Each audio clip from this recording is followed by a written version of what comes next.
Looking right around Huntley. He reaches. Oh, that ball's out. That's live. Back the other way. Sam Hubbard, the Cincinnati Kid. Hubbard's got a convoy.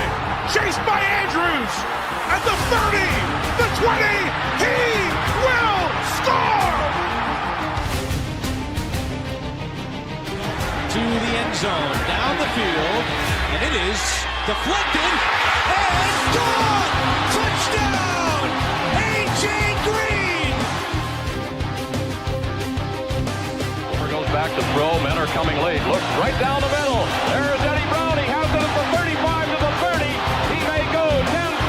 Touchdown. Now the Bengals Super Bowl chances rest on his right foot. The kick is up. It is good. Corey Dillon, he's gone. The knockout punch, you're looking at it. 65 yards.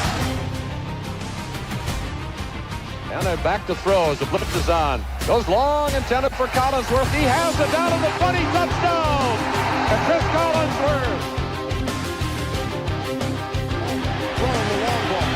Deep down the field. Chad Johnson's got it. Touchdown. Cincinnati.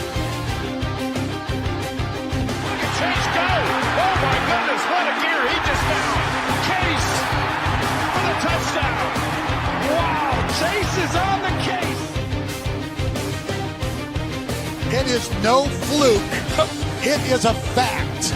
The Cincinnati Bengals are headed to Super Bowl 56. The play clock at 3. Shotgun snap. Carr throws into traffic. Intercepted. Jermaine Pratt has the football. Yeah. Coffin nails. Bam, bam, bam. How about that? Let's hope this works. Hey, Craig, hopefully you can hear me. Maybe you can, maybe you can't. You got me? I sure do. We didn't ring any of this. We're just doing this one on the fly, and we are here. What a joy. You know what it is? It is the season of joy.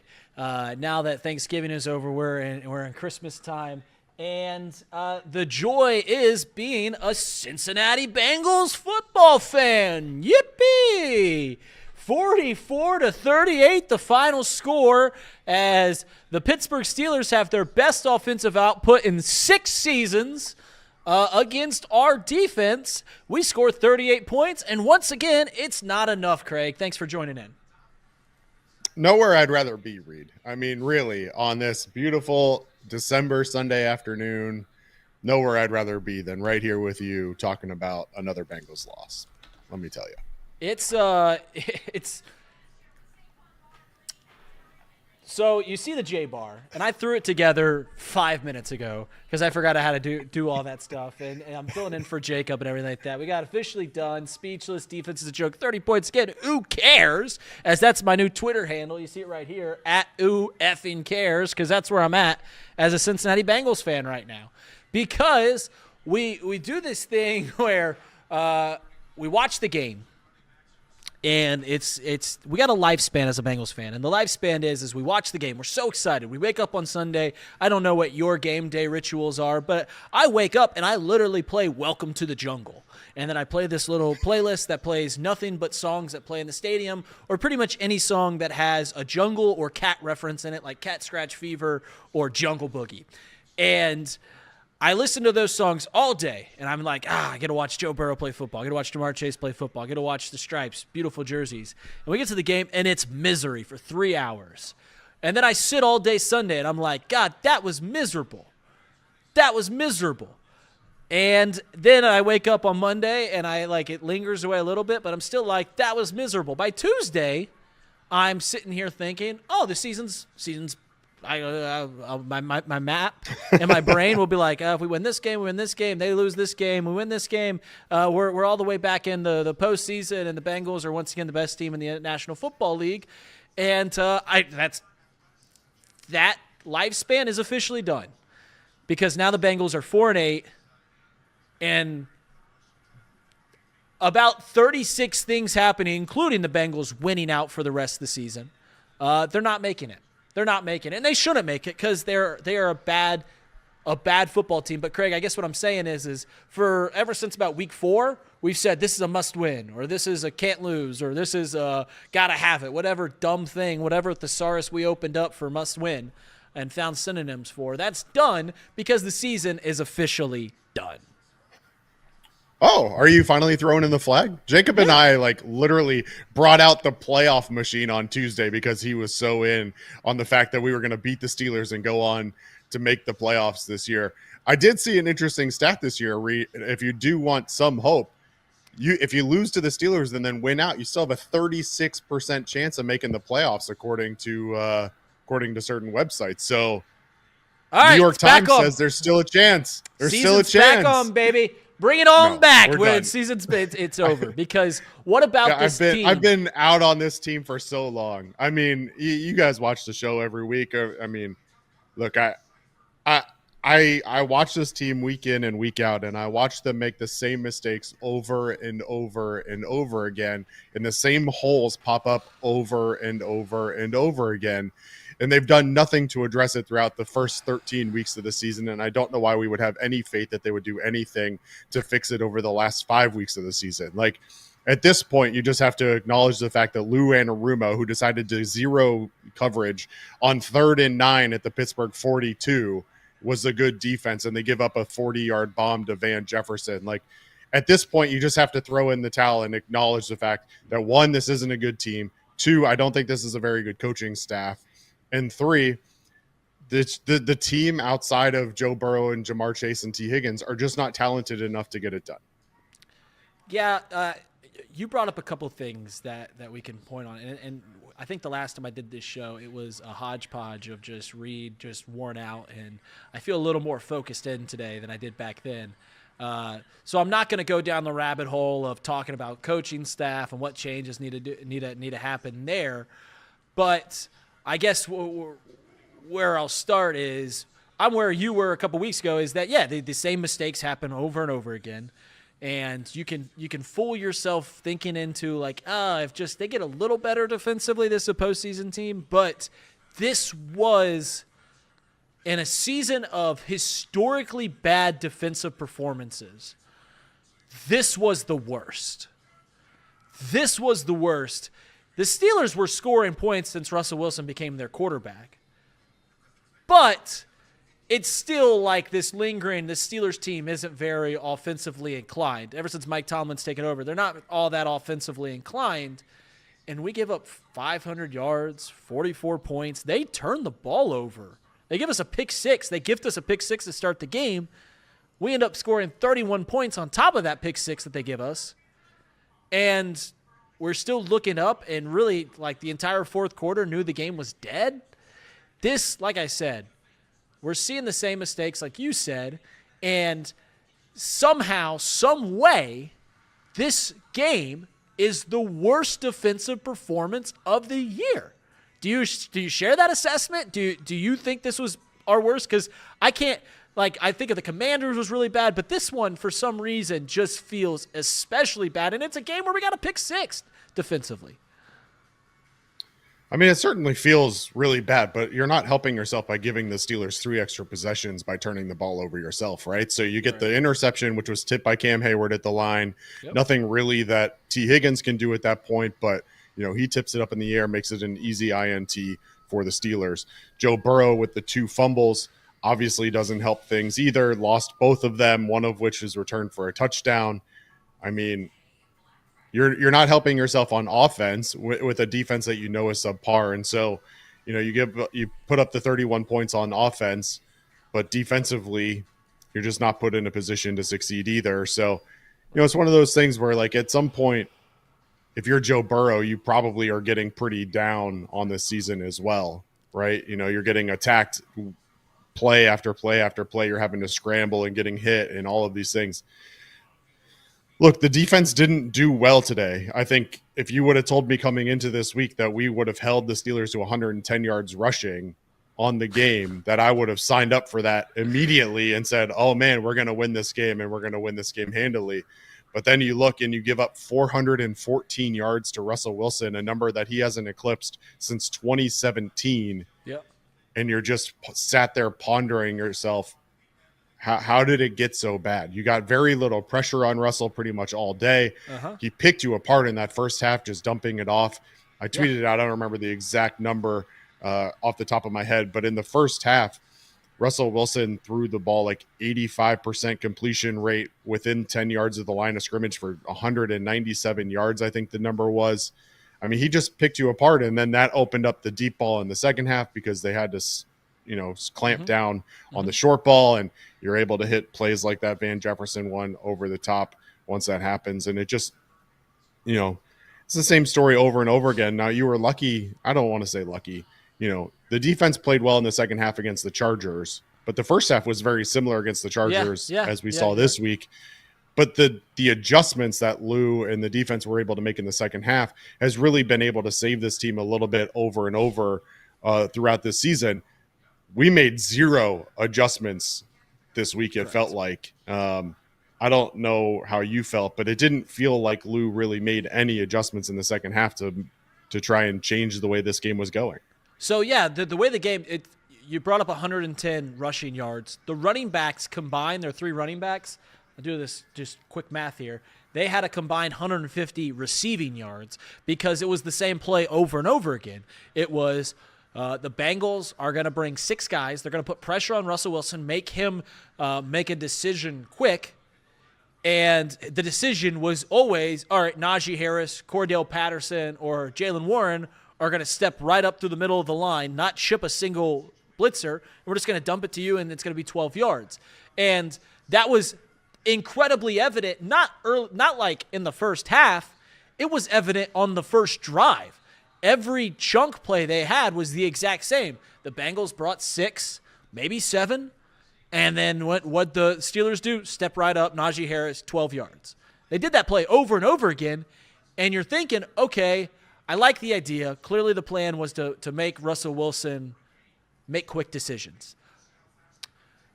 Maybe in hindsight, you don't let a Super Bowl winning quarterback that's 36 years old and has seen pretty much every defense, like maybe that's not a good one for him. Maybe he'll figure it out pretty quickly. But regardless, that was the game plan early on. They never changed it. It just was the same thing over and over again. I'm not going to do that cliche, dumb thing that people say about insanity where it's the same thing over and over again. But like, it just, you're watching this and it's, all right, we're bringing 6 guys. Not only are we bringing 6 guys, we're not getting any pressure bringing 6 guys, but it didn't even matter because he's dumping it out so quickly. So you're right. Where were the adjustments? Where was the changes? And I get that we were without our best linebacker, Logan Wilson. But it's whatever. It's whatever at this point. This defense, you put 2 guys on Trey Hendrickson and we're done. It's over. You can put the guard and the tackle on Trey Hendrickson, or the tackle and a tight end, or a tackle and a chip blocker from the running back, and this defense can't do anything. It's so frustrating.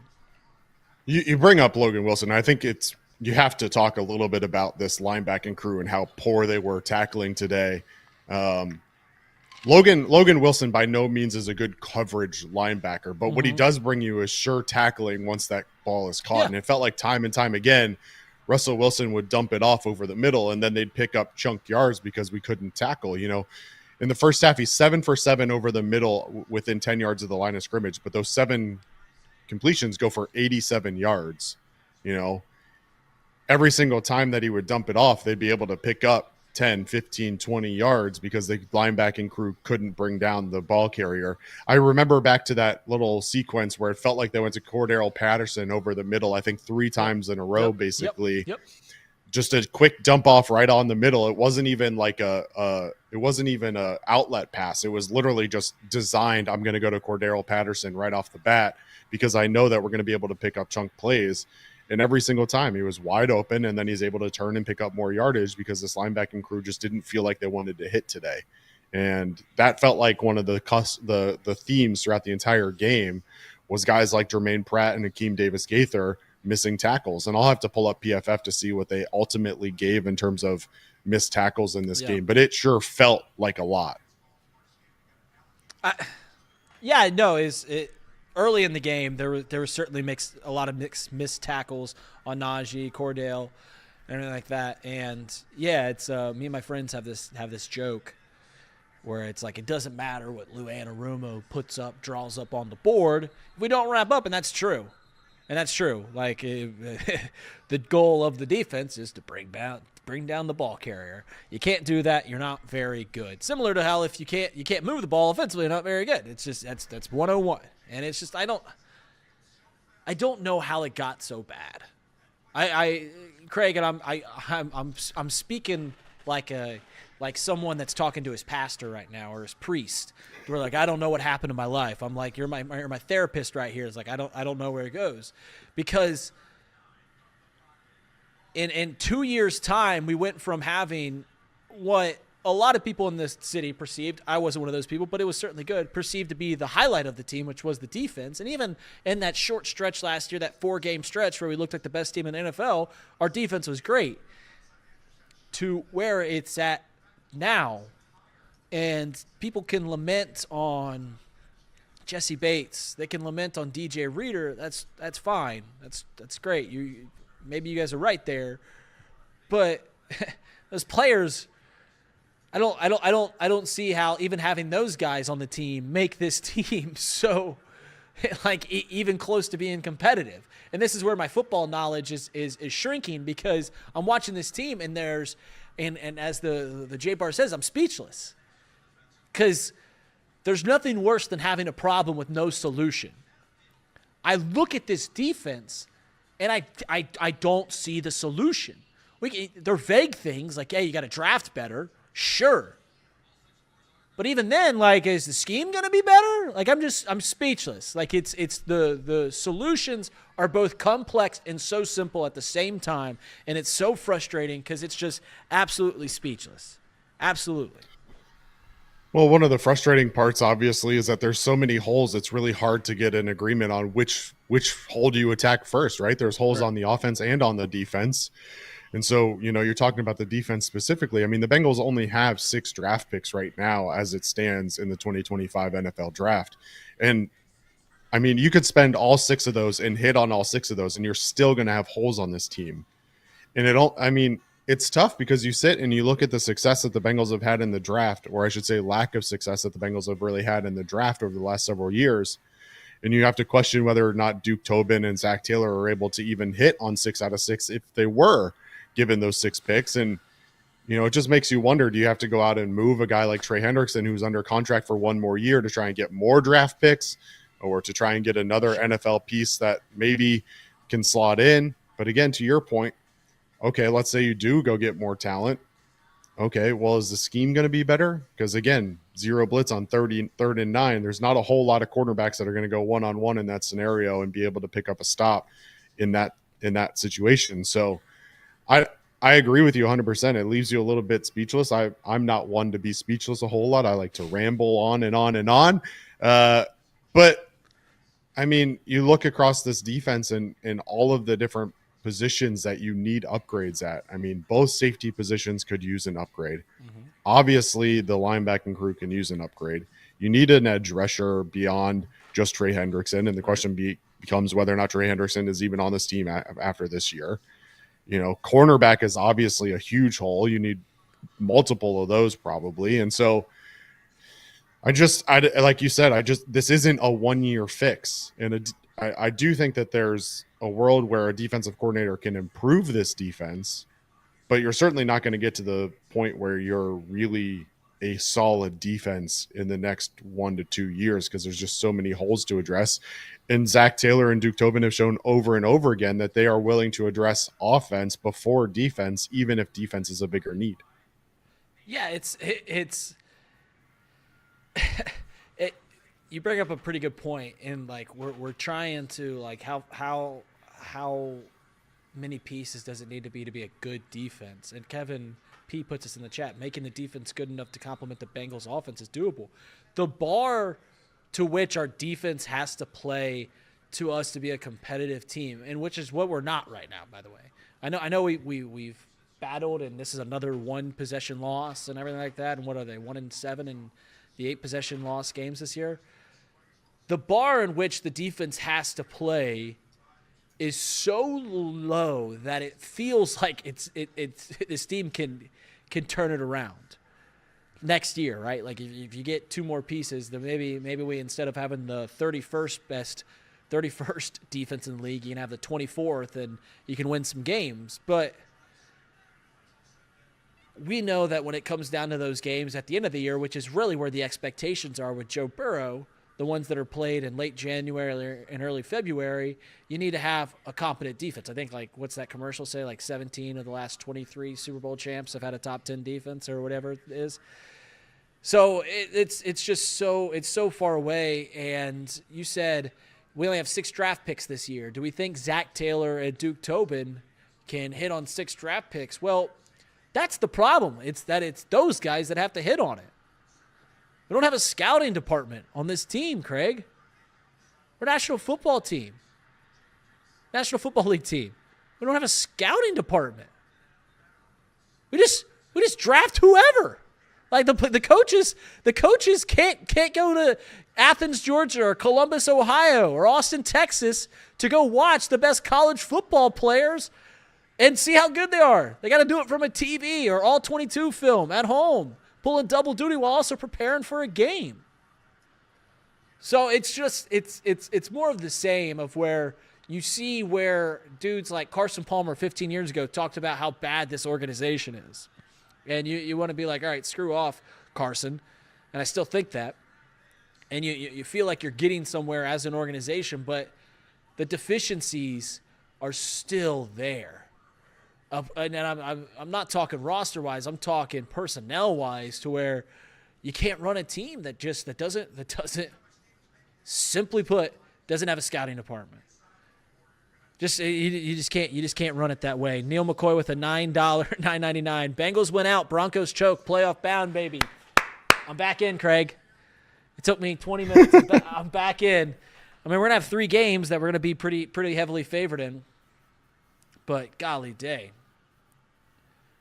So here's what I'll say. Look, let's talk about, you mentioned the cheapness of this organization. I mean, yeah. I know that people love to pile on this, but like, Jesse Bates, DJ Reader. Yeah. I mean, nobody's sad that Nick Scott left, but Awuzie, like the list goes on and on over the last several years of players, Eli Apple, of players who have left the Cincinnati organization and gone on to have success elsewhere. I know people love to talk about Joe Mixon. I still think that was probably the right choice. But, at the end of the day, this team, in this ownership, in this front office, wants to be able to build from within.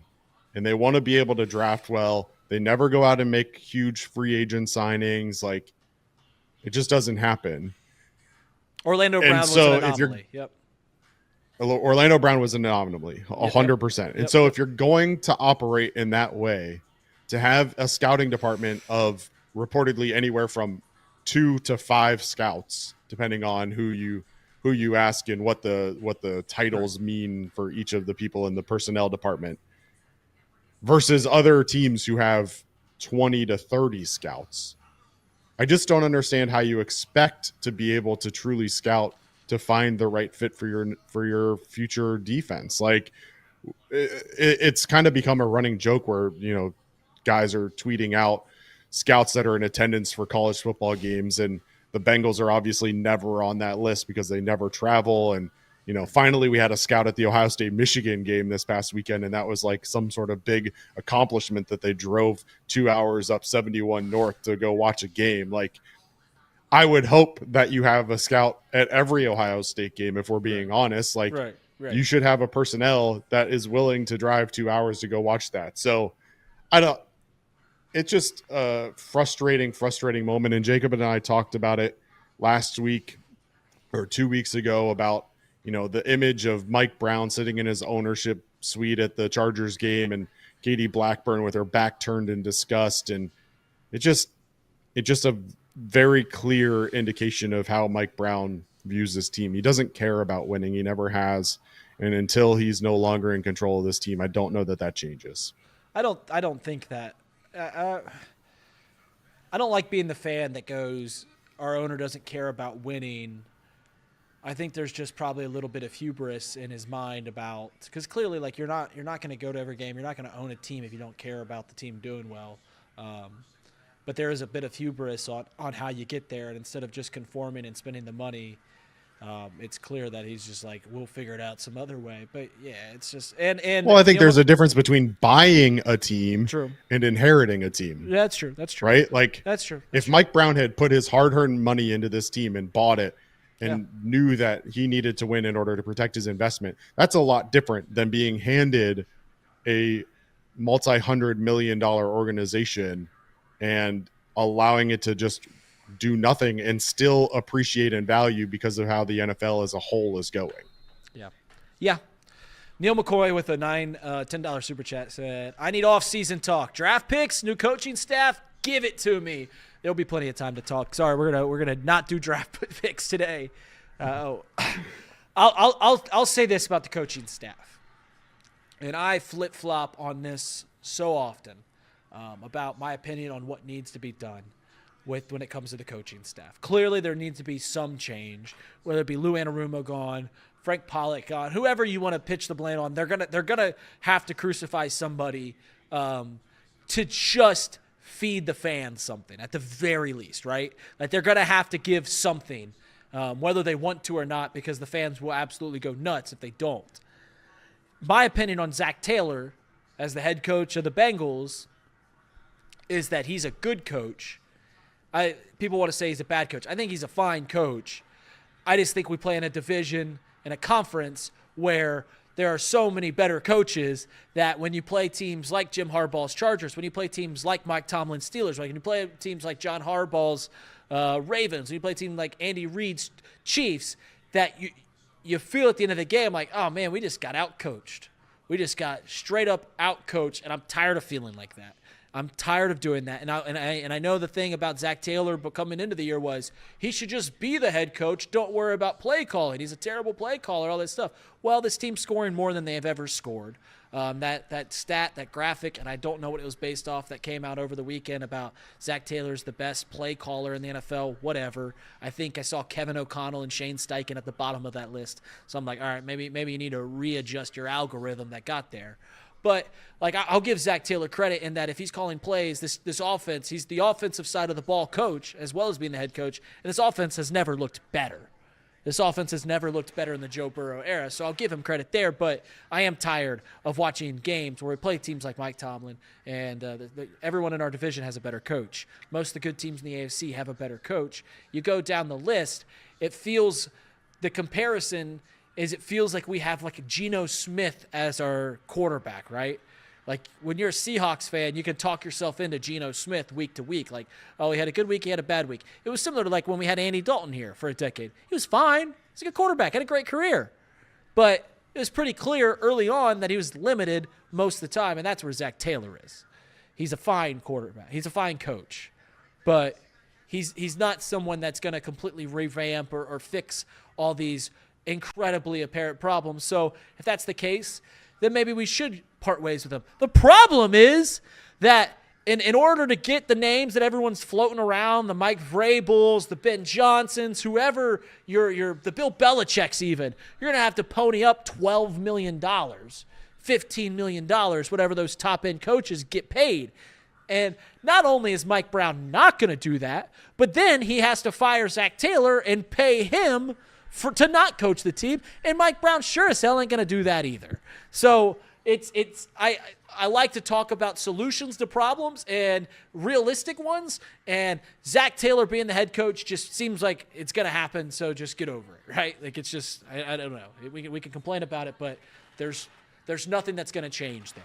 Similar to how there's nothing that's going to change about the Brown family being the owners of the Bengals. That just is what it is, unless some buyer comes in and says, maybe in the next generation, hey, I'll pay you a quadrillion dollars for the Cincinnati Bengals, which just won't happen because they probably hold on to their Paul Brown's legacy too much. So just those things are what they are. But.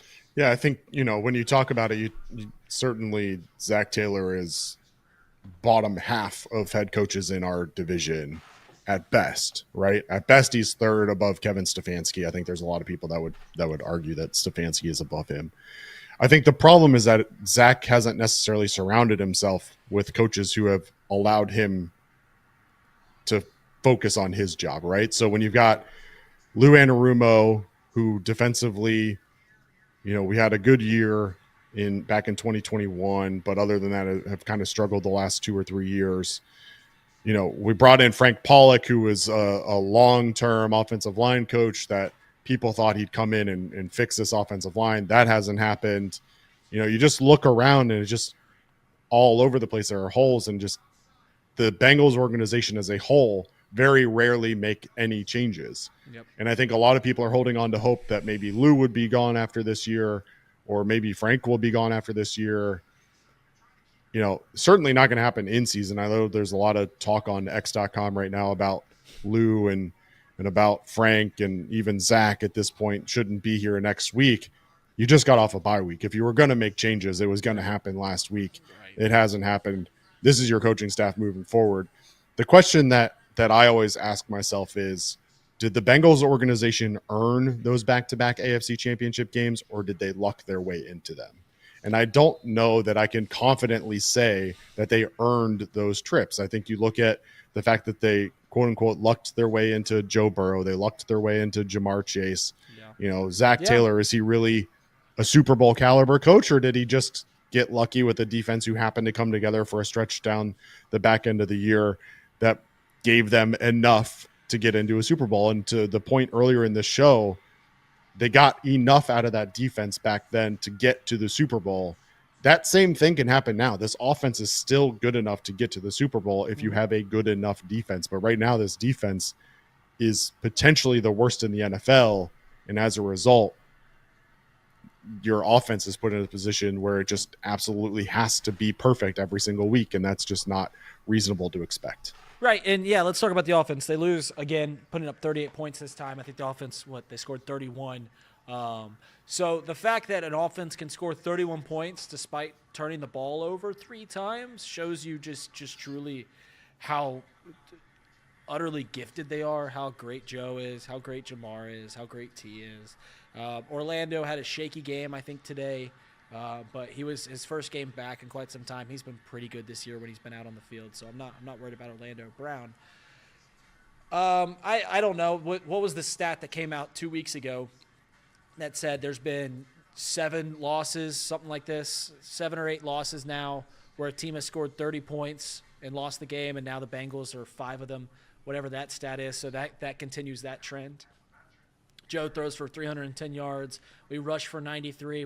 Chase Brown had a couple really great rushes today. Yeah, all the Joe Mixon. You said this earlier. I'll listen, right? I'll listen if you lament Jesse Bates, DJ Reader, whoever you want to do on the defensive side. I'll listen to you. If you say anything about Joe Mixon, get out of here, because Chase Brown's been he fits this offense way better. He's been really, really good. You said this earlier, and this is the only thing I want to say about the offense, because like you said, they've been great. Joe Burrow with another 112 passer rating, and that's once again turning the ball over 3 times. I don't know what his QBR is, but he presumably it's happening right now. He's going to have to sit up on that podium and answer questions again, and he was pissed 4 weeks ago. I guess I'm feeling bad for my quarterback here, that he has to go up there and answer questions about this team when he's going 28 for 38, 310 yards, 3 touchdowns. He got sacked 4 times and had 2 fumbles, which would have made it 6 sacks. So, I don't know what there is to say about this offense other than this is an elite offense. We're finally getting what we wanted as an offense.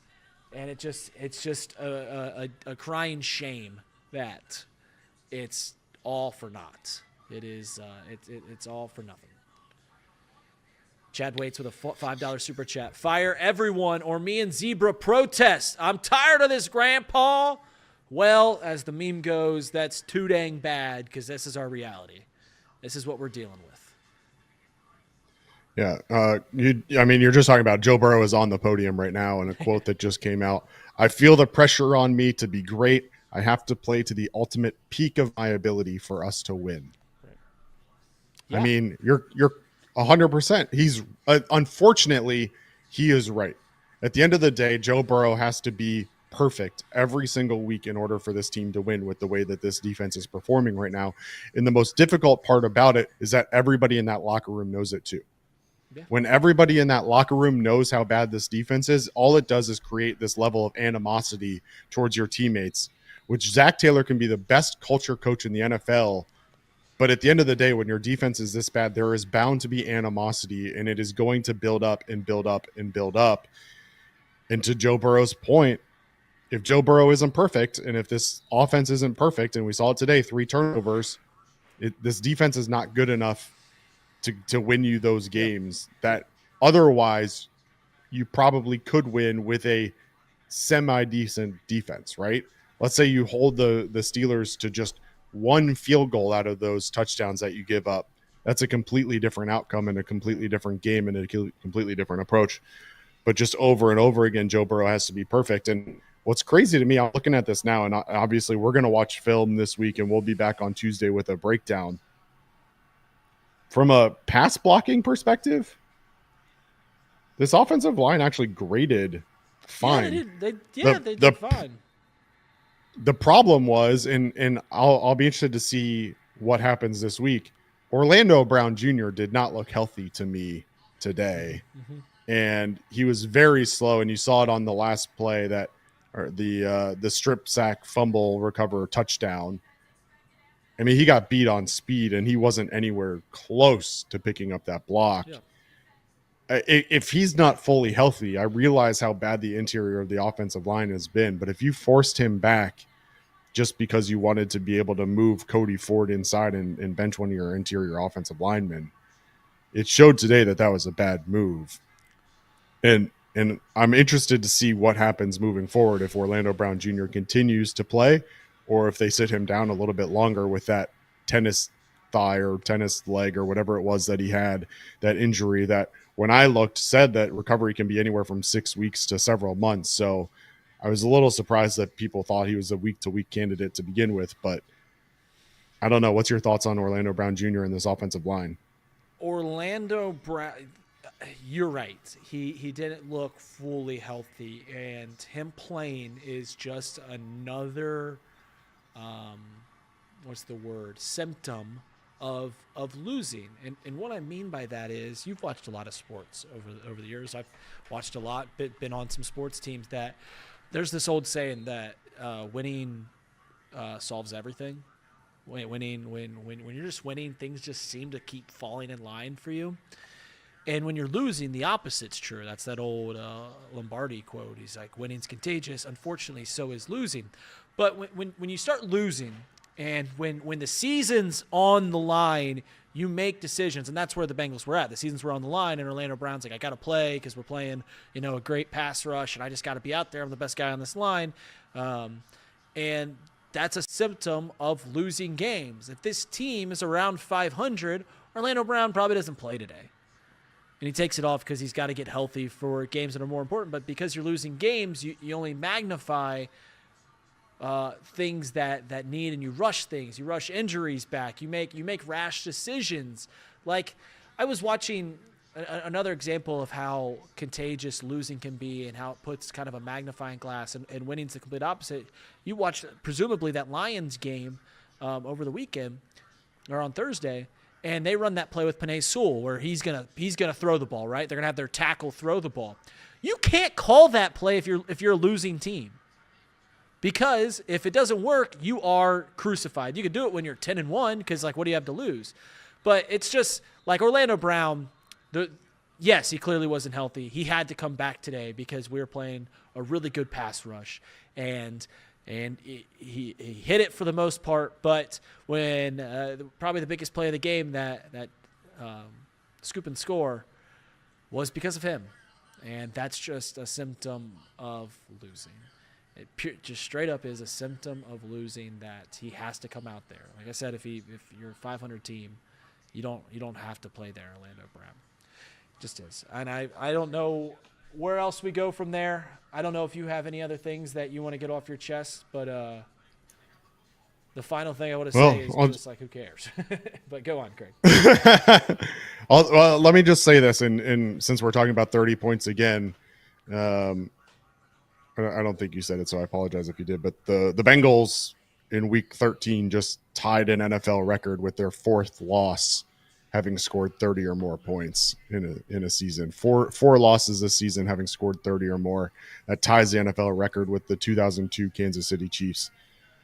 Hard to imagine a scenario where this team doesn't shatter that record, if I'm being honest at this point. Looking at the schedule, looks like an opportunity here over the next couple of weeks to go ahead and break that record too. So if we want to set some record and make historic marks, there's your opportunity. Unfortunately, it just look. I think who cares at this point is probably right. I've been saying for several weeks that this team just isn't at that level this year. I kind of resigned myself to it several weeks ago. I know a lot of people were holding out hope, and we even went as far on Tuesday to do the playoff machine. But the reality is that you knew very on in the season with this team that they just weren't good enough to be at the level that you had hoped in the preseason. And a lot of people had high hopes, win the division, make the Super Bowl again, but so many holes have opened up and shown themselves throughout the entire course of the season that it just, I think anybody really could have looked at this team over the last several weeks and recognized that this wasn't going to happen for them.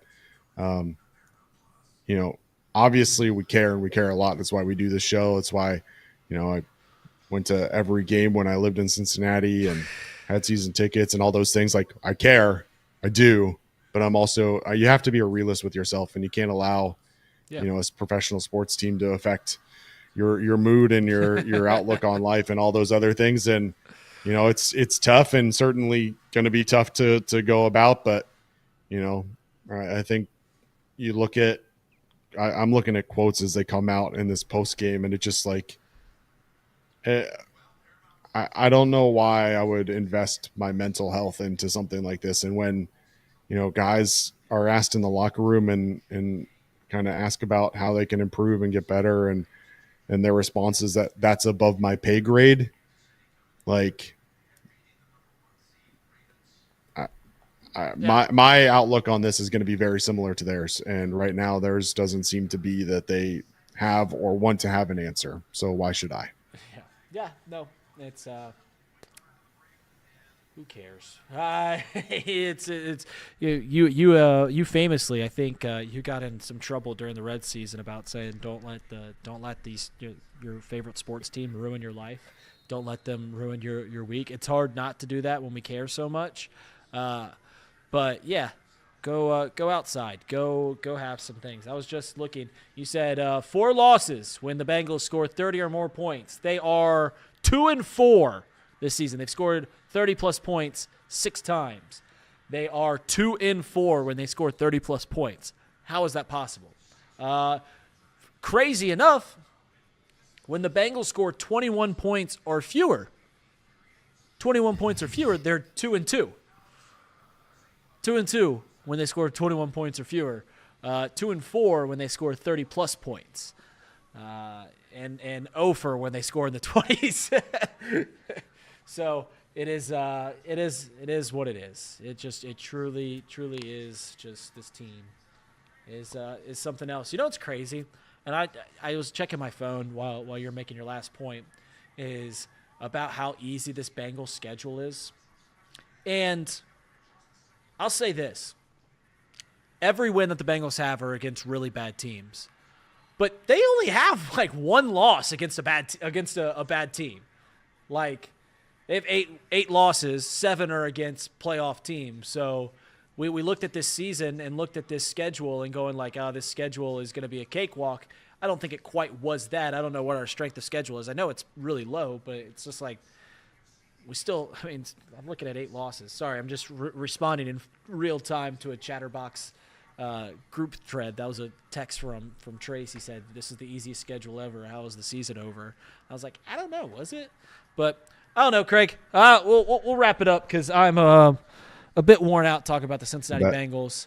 And there's good pigskin going on right now, so I'm going to go and watch better football teams play.